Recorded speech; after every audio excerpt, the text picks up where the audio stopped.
अस्सलाम वालेकुम, कैसे हैं आप लोग? ठीक ठाक। आज हमारी कॉस्ट अकाउंटिंग का लेक्चर नंबर 10 और कॉस्ट अकाउंटिंग में हमारा जो चैप्टर चल रहा है वो मैन्युफैक्चरिंग। हमने बेसिक कंप्लीट कर ली थी, 5 मिनट्स के ऊपर आ गए थे, कुछ क्वेश्चंस कर लिए थे। आज हम कौन सा एयर करेंगे? 5 मिनट अपने पास निकाल लो। आज हम इंशाल्लाह करेंगे 2016 रेगुलर क्वेश्चन नंबर 2। जरा 5 मिनट से निकाल लो।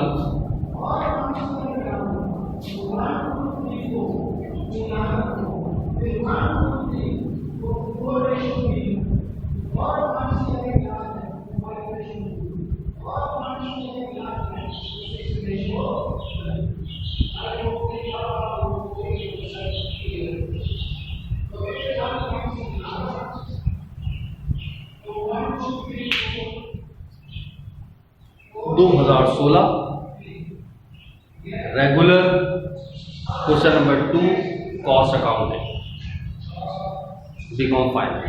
क्लियर? निकाल लिया? क्वेश्चन पढ़ूं? अच्छा, माशाअल्लाह काफ़ी तगड़ा सवाल है।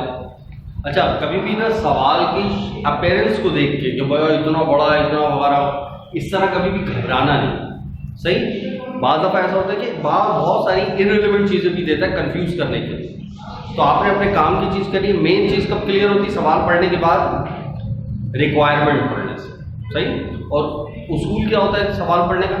जैसे जैसे आप सवाल के टाइटल्स चीज़ें पढ़ते जा रहे हो, वर्डिंग पढ़ते जा रहे हो, तो जैसे टाइटल कोई पढ़ते हो आपको उस टाइटल के बारे में पता होना चाहिए कि ये कहाँ जाएगा, ये कहाँ जाएगा, ये कहाँ जाता है, इसके साथ क्या ट्रीटमेंट होती है। तो इसका मतलब आपने सही लेक्चर पढ़ा है, उसकी प्रैक्टिस की। सही?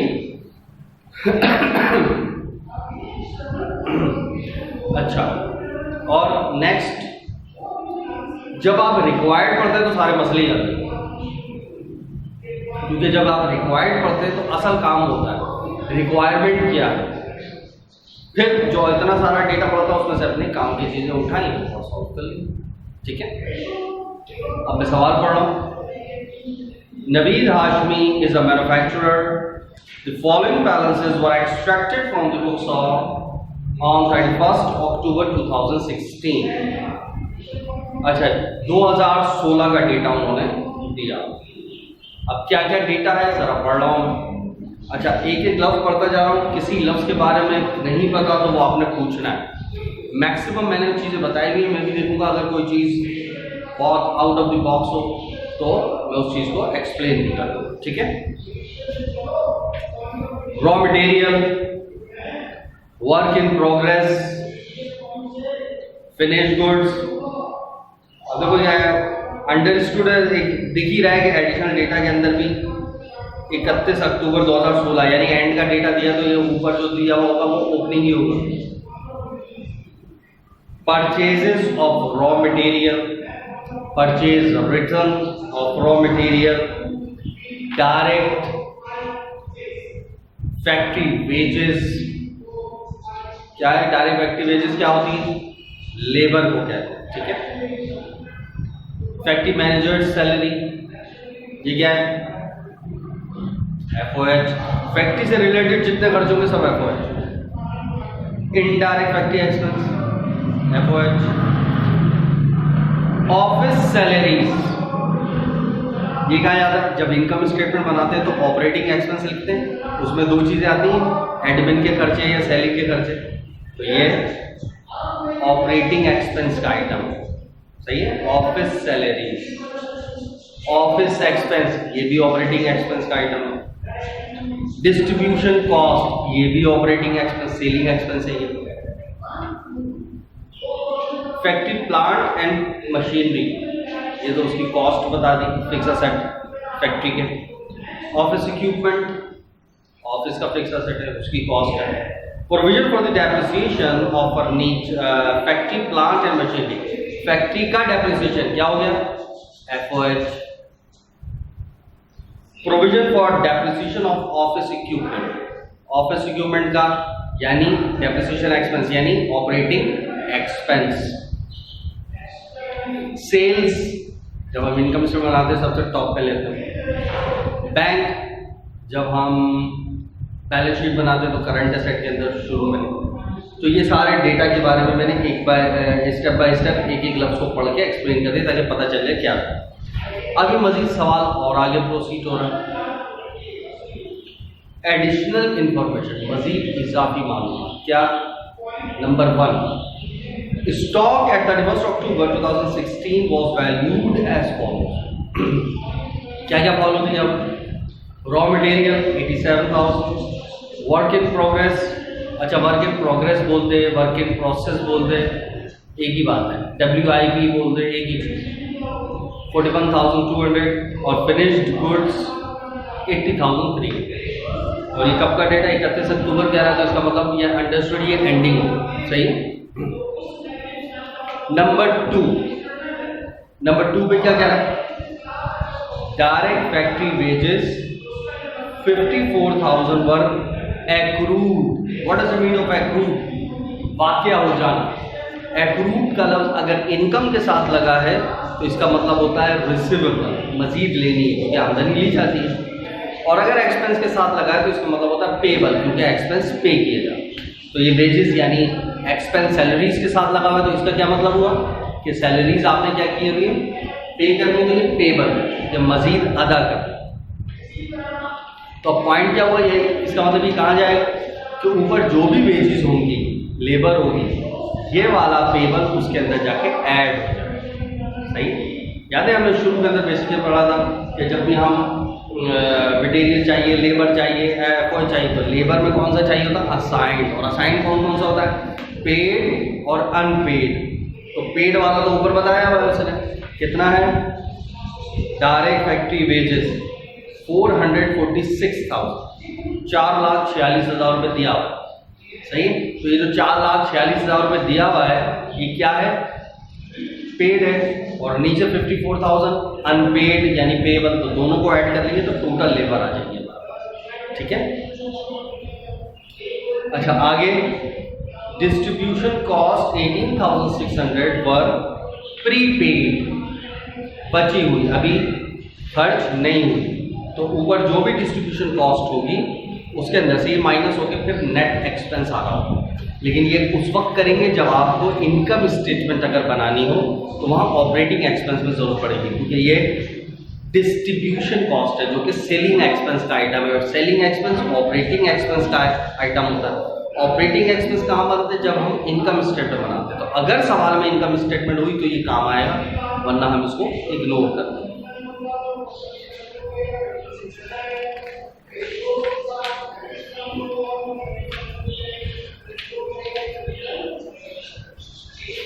थर्ड, ये भी एडिशनल इंफॉर्मेशन में आता है। Depreciation is to be charge on factory plant and machine at 15% per annum using straight line method. The residual value of the plant and the machinery is estimated at ₹40,000। अब देखो पूरी detail उसने बताई है, ये नहीं बताया डेप्रिसिएशन इतना। कह रहा है डेप्रिसिएशन फैक्ट्री का, मशीन और प्लांट का 15% पर एनम। ये per annum what does it mean? सालाना। अब और मेथड स्ट्रेट लाइन। अब ये आपने देखो पढ़ा होना चाहिए स्ट्रेट लाइन मेथड क्या है। स्ट्रेट लाइन मेथड का फार्मूला होता है total cost minus scrap value, और अगर लाइफ दी है तो डिवाइड बाय लाइफ, और अगर परसेंटेज दी है तो मल्टीप्लाई बाय परसेंटेज। सही, दोनों बातें एक। अच्छा अब जरा सवाल पे देखते हैं आगे क्या लिखा। तो टोटल क्या है? 15% सालाना है। और scrap value, residual value, salvage value, तीनों का मतलब एक ही है। ये कौन सी वैल्यू होती है? जब मशीन आखिर के अंदर, जैसे मिसाल के तौर पर एक आपने पंखा खरीदा 10,000 रुपये का और इसकी लाइफ है 10 साल। अब वो 10 साल तक चलेगा, उसके बाद आपके लिए बेकार हो गया क्योंकि अब काम करना छोड़ दिया उसने। तो एंड के बाद वो अब किसी काम का नहीं, तो हम स्क्रैप वाले को, टीन डब्बे वाले को बेच देते हैं, तो उससे जो पैसे मिल जाते हैं दैट इज कॉल्ड स्क्रैप। सही। उसी को स्क्रैप भी कह सकते हैं, उसी को रेसिजुअल भी कह सकते हैं, उसी को सैल्वेज भी कह सकते हैं, उसी को एंडिंग वैल्यू भी कह सकते हैं, सही। लेकिन मोस्ट पॉपुलर नाम जो होते हैं वो सैल्वेज, रेसिजुअल या सैल्वेज स्क्रैप आते हैं, ठीक है। अच्छा जी, और फिर एक और है last number 4, depreciation is to be charged on office equipment at 40% per annum using the diminishing balance method। और कह रहा है ऑफिस इक्विपमेंट के ऊपर स्ट्रेट लाइन मेथड नहीं है, डिमिनिशिंग बैलेंस मेथड है, और उसका रेट है 40% पर annum। अच्छा, ये भी अब उस वक्त की कहानी है कि जब हम इनकम स्टेटमेंट बनाएंगे, क्योंकि इनकम स्टेटमेंट बनाएंगे तो वहाँ के लिए ऑफिस इक्विपमेंट की जरूरत पड़ेगी ना। ये टोटल सवाल करते हैं। अब हम पढ़ते हैं रिक्वायरमेंट कि हमें बनाना क्या है, सवाल किस चीज़ का, ठीक है।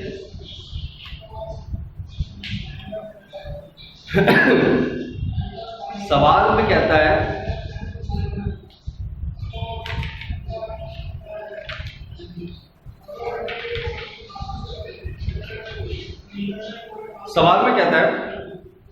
Prepare statement of cost of goods manufactured and prepare statement of cost of goods sold. बस ये दो चीजें बनानी है। इनकम स्टेटमेंट नहीं मांगी, क्योंकि इनकम स्टेटमेंट तो पूरी सेल लेनी पड़ती, सेल में से कॉस्ट माइनस करते तो ग्रॉस प्रॉफिट आता, ऑपरेटिंग एक्सपेंस माइनस करते तो नेट प्रॉफिट या लॉस आता, तो वो तो बनानी नहीं। तो इसका मतलब ऑपरेटिंग एक्सपेंस वाले जो टाइटल दिए हुए थे उसने सेल दिया हुआ था, डिस्ट्रीब्यूशन कॉस्ट दी थी, ऑफिस का खर्चा और ये वो प्रीपेड कुछ बोल रहा था ना, हमें उन सबको क्या करना है, इग्नोर करना है, क्योंकि हमारी रिक्वायरमेंट ही नहीं। लेकिन पता सब कुछ होना चाहिए कि ये अगर होता तो कहाँ जाता। सही, ये नहीं कि जितना सवाल है बस उतना ही कर लिया। इस वजह से मैं डिटेल वाइज सारी चीज़ें एक्सप्लेन कर रहा हूँ। तो अब हम सबसे पहले क्या करते हैं, अपनी रिक्वायरमेंट नंबर 1 करते हैं, जिसके अंदर क्या कह रहा है, कॉस्ट ऑफ गुड्स मैन्युफैक्चर्ड। सही, तो जैसे ही आपके जहन में ये रिक्वायर्ड है कॉस्ट ऑफ गुड्स मैन्युफैक्चर्ड, अब आपके दिमाग में आ जाना चाहिए कौन कौन सी चीज़ें थी। कॉस्ट ऑफ गुड्स मैन्युफैक्चर्ड में क्या क्या आ रहा है, सबसे पहले उसूल आ जाना चाहिए, material use, labour assigned, effort applied, तीनों को जमा करा, मैन्युफैक्चरिंग, उसमें वर्किंग प्रोसेस की ओपनिंग जमा करके वर्किंग प्रोसेस की एंडिंग माइनस कर दी, मैन्युफैक्चर्ड था। ये बेसिक उसूल आपके दिमाग में आ जाए। फॉर ये क्लियर? अच्छा, देखिए जैसे ही आपको क्लियर हो जाए कि हाँ ये बात समझ आ गई कि अच्छा ये करना है, अब इट डिपेंड्स ऑन डेटा के सवाल को कैसे शुरू करना है। क्या मटेरियल यूज गिवन है या पूरी डिटेल दी है, मटेरियल की ओपनिंग तो मटेरियल की एंडिंग तो मटेरियल की परचेज तो परचेज रिटर्न वगैरह ये सब दिया है, तो फिर आपने ये सब कुछ करना पड़ेगा कि ओपनिंग लेनी पड़ेगी, उसमें परचेज जमा करके रिटर्न माइनस करके एंडिंग माइनस करके फिर यूज निकालना पड़ेगा। ठीक है, अब ये डेटा पे तो सबसे पहले हम हेडिंग बनाते हैं कॉस्ट ऑफ गुड्स मैन्युफैक्चर्ड। ठीक है,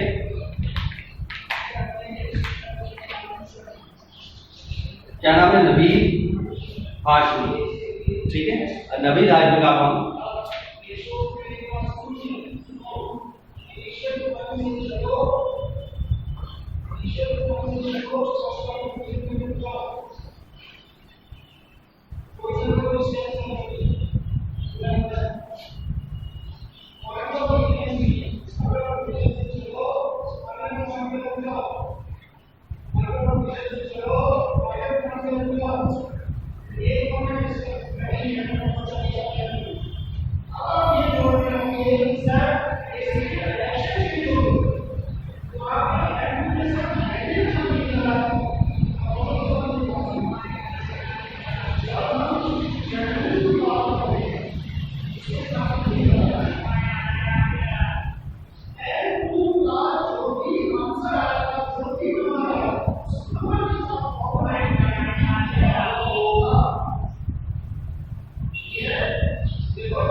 सही में ये सबसे पहले हेडिंग आ गई, नाम आ गया कंपनी का Naveed Hashmi, statement of cost of goods manufactured वो बनाने चाहते हैं और फॉर द ईयर एंडेड अक्टूबर 31, 2016। ये मेन हेडिंग।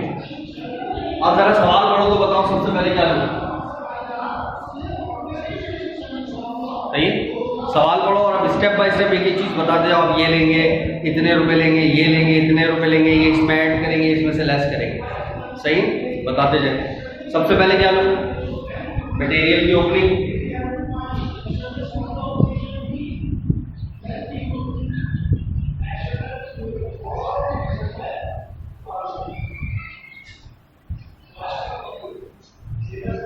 ओपनिंग कितनी है,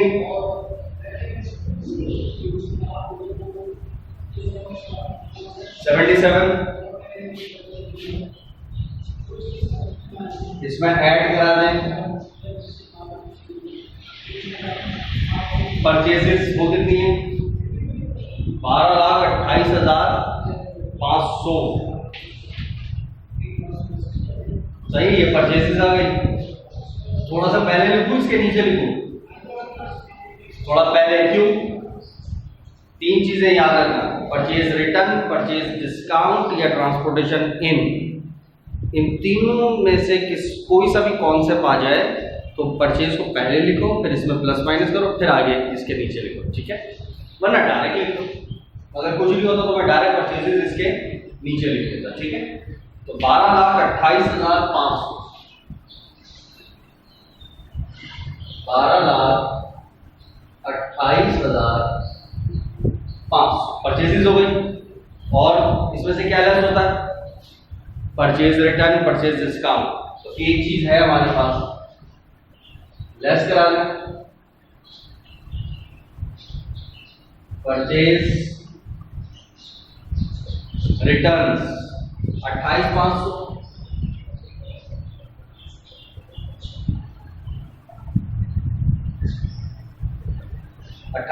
लेस करा दो, कितना बच गया 12,00,000।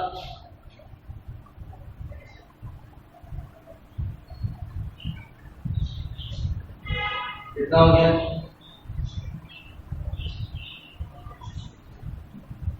1277। ये क्या चीज आ गई,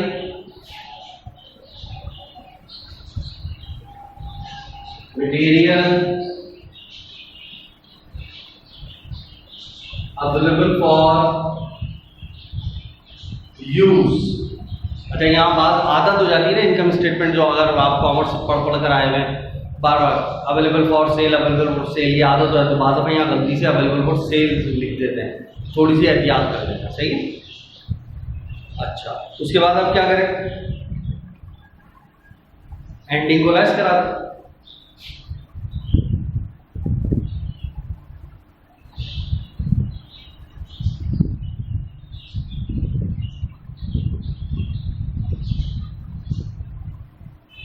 एंडिंग कितनी है 87।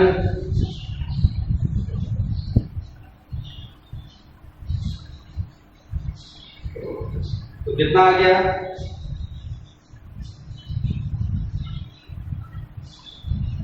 11,90,000। ये क्या चीज आ गई आपके पास, मटेरियल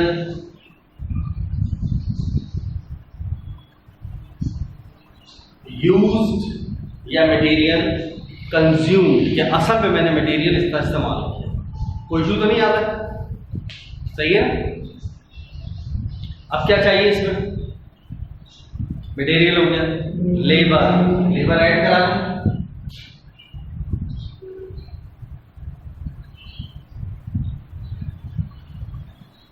अच्छा लेबर के बारे में टोटल ना पेड अनपेड दोनों, वो दोनों गिवन थी सवाल में, जरा पढ़ो। ऊपर जो लिखा था डायरेक्ट फैक्ट्री वेजेस 4,46,000, मैं यहाँ लिख भी देता हूँ, सही है? और प्लस अदर डेटा के अंदर मजीद 54,000 रुपए की और थी जो पेबल थी, सही है? तो वो क्या करा दे इसके अंदर ऐड करा देते, तो 54,000 हमने क्या करा दिया इसके अंदर ऐड करा, तो टोटल कितना हो गया 5 लाख। ये आ गया,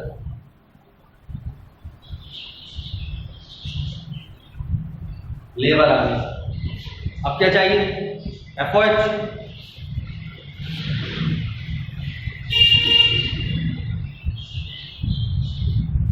अच्छा एफओएच काफी सारे हैं, तो हमने एफओएच की हेडिंग बना दी कि इसकी हेडिंग में जितने भी आएंगे वो सारे के सारे इसके साथ लिखते चले जाएंगे।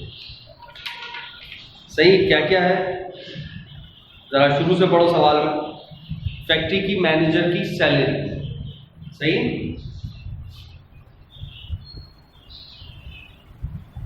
Factory managers salary 3,06,000।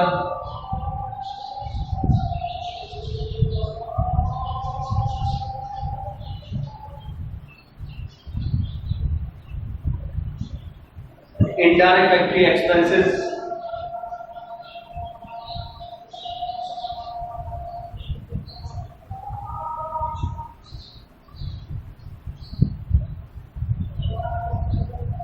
90 to 300।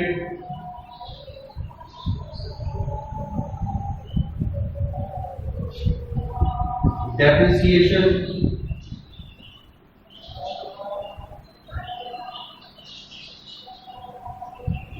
Factory का जो प्लांट और मशीनरी थी, अब इस पे कैसे निकालें, उसे क्या बोला था, स्ट्रेट लाइन मेथड से ना। अब फैक्ट्री का जरा पढ़ो, प्लांट और मशीनरी कितनी है, 4 लाख, सही। तो कैसे निकालते हैं देखो, स्ट्रेट लाइन मेथड याद है, cost 4 lakh minus scrap value. Scrap value कितनी थी, अदर इंफॉर्मेशन में लिखी थी ना,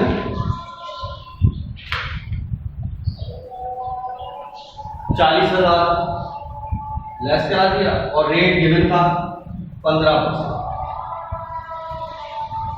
तो जरा 4 लाख में से 40,000 रुपये निकालो तो कितना बचा, 3,60,000, सही, 3,60,000।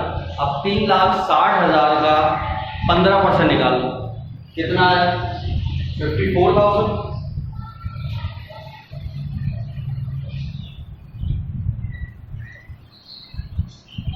सही। अब इन सब को आप सॉल्व कर लो, 4,52,300।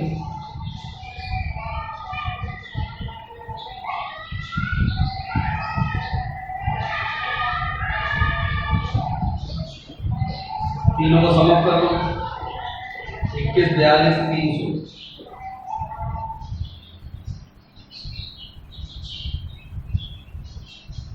ये आपके पास क्या चीज आ गई,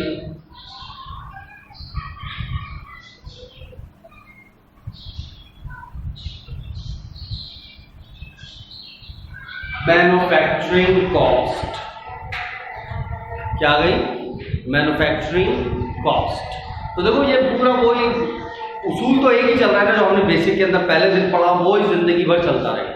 सिर्फ अब आपका क्या है, सवालात की शक्ल। आप ये डायरेक्ट अगर पेपर का सवाल पढ़ोगे तो उसकी शक्ल देख के ही आप क्या फैसला करो, यार ये तो मैं नहीं सॉल्व कर सकता। ऐसी है ना यार, इतना बड़ा सवाल, पता नहीं क्या क्या इसमें है, क्या कुछ भी नहीं, आधे से ज्यादा तो इररिलेवेंट चीजें दी गई।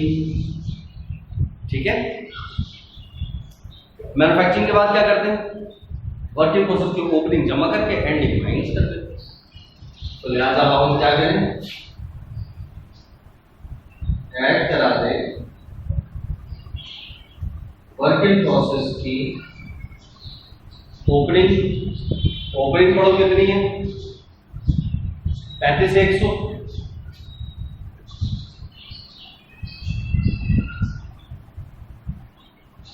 कितना हो गया,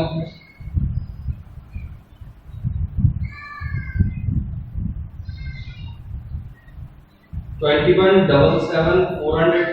ये आ गया आपके पास total cost. Total cost put in process, जो हमने पूरे माल प्रोसेस में डाला। अब इसमें से क्या लेस करा देंगे,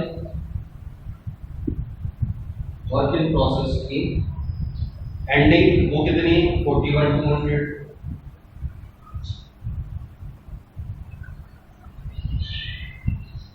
लेस करा दो, कितना बच गया, 136,200। ये आपके पास क्या आ गई, कॉस्ट ऑफ गुड्स मैन्युफैक्चर्ड। 21,36,200। यहाँ तक ओके, डन, पक्का, इसमें तो कोई इशू नहीं है।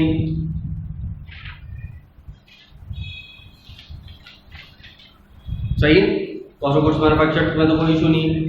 ये देख लो, कोई सीधा सीधा मटेरियल की ओपनिंग की परचेज जमा करा, परचेज में से रिटर्न माइनस करा तो अवेलेबल आ गया, रिटर्न माइनस करा तो नेट परचेज आई, दोनों को जमा कर अवेलेबल आया, और एनडी माइनस कर दी तो मटेरियल यूज आ गया।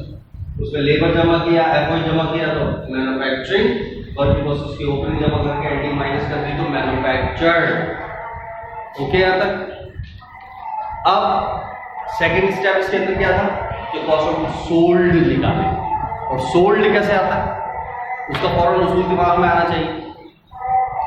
वर्क फिनिश गुड्स की ओपनिंग और मैन्युफैक्चर्ड दोनों को जमा करते, बल्कि मैं आगे यहीं से आगे बताऊं, मैन्युफैक्चर्ड ये नहीं है, इसी के अंदर फिनिश गुड्स की ओपनिंग जमा करके फिनिश गुड्स के एंडिंग माइनस कर दो तो तुम्हारे पास क्या आ जाएगा, मैन्युफैक्चर्ड। सही है, मतलब फिर भी मैं इसके अंदर तो कोई इशू नहीं है, इसको मिटा दो। अब इसी की जगह वो लास्ट एक छोटा सा पॉइंट रही है वो भी करने, ताकि ये पूरा सवाल कंप्लीट हो जाए।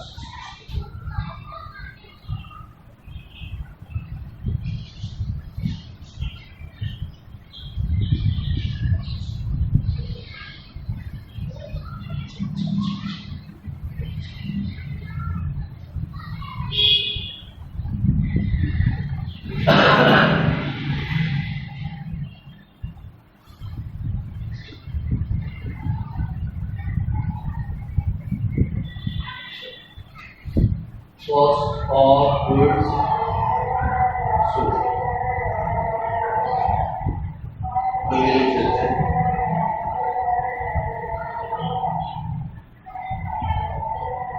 अब statement of cost of goods manufactured बनाना है, इनकम स्टेटमेंट पूरी नहीं बनाना है, तो क्या करें, सिंपल फिनिश गुड्स की ओपनिंग, इसमें ऐड क्या कराना है, कॉस्ट ऑफ गुड्स मैन्युफैक्चर्ड, तो आपके पास क्या आ गया,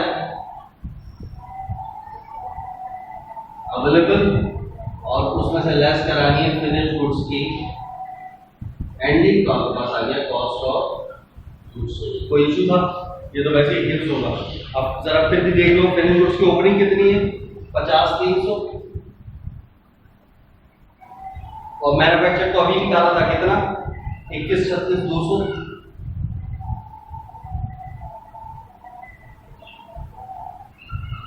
दोनों को जमा कर दो,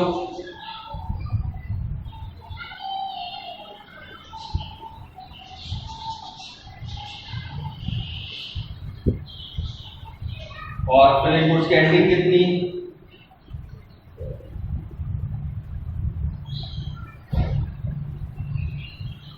21,06,200। 21,06,200 ये आगे परसेंट। कोई इशू था? तो ये तो बहरहाल हो सभी को पता है, इसमें तो कोई इशू नहीं था। असल चीज़ थी उसी के अंदर कुछ ना कुछ गड़बड़ हो सकती है कि इतने सारे टाइटल आ रहे हैं, कितना मुश्किल सवाल है, फलाना डिमांड, ऐसा कुछ भी नहीं। क्लियर है? तो लिहाजा इस पूरे सवाल के अंदर आपको सीखने की क्या मिला? एक तो इररिलेवेंट चीज़ें हमें नहीं चाहिए, हमारी रिक्वायरमेंट नहीं है, तो रिक्वायर्ड जैसे पढ़ोगे सवाल के अंदर जितनी इररिलेवेंट चीज़ें उनको इग्नोर कर देना। क्लियर? और बाकी उसके बाद फिर क्या करना होता है, फिर रिक्वायर्ड पढ़ोगे तो अपने काम की चीज़ों का सवाल होता है। ठीक है, इंशाल्लाह फिर मिलते हैं। अपना बहुत ख्याल रखिएगा। अल्लाह हाफ़िज़।